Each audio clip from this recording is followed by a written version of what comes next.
Okay, let's be honest. At this point, I might as well become a citizen of Apple. Today, I decided to make a review on the iPhone 14. I was driven to get this out of curiosity and I found myself glad I actually did.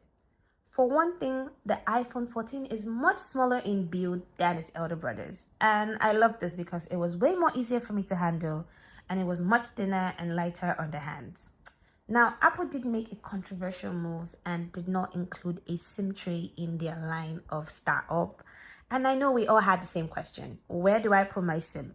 But they did create provision for eSIMs, which are basically electronical SIMs, which you can have like on a cloud or something. And this was like a much more easier way to go through it. And you can find that set up in the settings. Now, the eSIM allows you to have as much SIMs as possible, but I think there's a limit of it being 8. Now, the iPhone 14 also has a Super Retina XDR display. This just simply means the screens are way better in terms of quality and price range.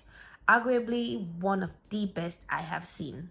It also has ultra wide camera features and a true depth function.